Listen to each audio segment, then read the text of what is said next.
ചുമ്മാ രണ്ടുപേരും അടുത്ത് ഫിസിക്കലി ഇരുന്നിട്ട് കാര്യമില്ല, അവരുടെ ഇടയ്ക്ക് ഒരു ഇമോഷണൽ ലെവലിലുള്ള ഒരു കമ്മ്യൂണിക്കേഷൻ ഹാപ്പൻ ചെയ്യണം. അതിനെയാണ് നമ്മൾ ക്വാളിറ്റി ടൈം കൊണ്ട് പറയുക. ഒരു റിലേഷൻഷിപ്പിൽ ടൈം എന്നുള്ള ഫാക്ടറിന് എത്രത്തോളം ഇമ്പോർട്ടൻസ് ഉണ്ട്? തീർച്ചയായിട്ടും കുടുംബ ബന്ധങ്ങളിൽ സമയത്തിന് വലിയ പ്രാധാന്യമുണ്ട്. പലപ്പോഴും നമ്മൾ പറഞ്ഞു കേൾക്കാം, ഭാര്യ പറഞ്ഞു കേൾക്കാം ഭർത്താവിന് സമയമില്ല, ഭർത്താവ് പറഞ്ഞു കേൾക്കാം ഭാര്യയ്ക്ക് സമയമില്ല.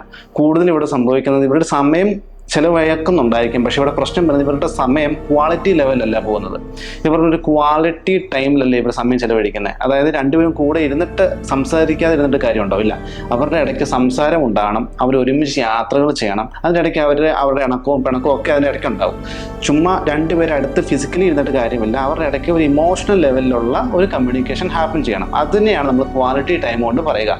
അതുകൊണ്ട് നമ്മളും പറയും, കുട്ടികളെ കൂടാതെ അവരോട് ഭാര്യ ഭർത്താവ് തന്നെ ഒറ്റയ്ക്ക് യാത്രയ്ക്ക് പോകും എന്നൊക്കെ നമ്മൾ പറയും. അതൊക്കെ അവരുടെ ക്വാളിറ്റി ടൈം ഇമ്പ്രൂവ് ആക്കാൻ വേണ്ടിയിട്ടാണ്. അതിലൂടെ മാത്രമേ അവരുടെ കമ്മ്യൂണിക്കേഷനും ഇമ്പ്രൂവ് ആകുകയുള്ളൂ.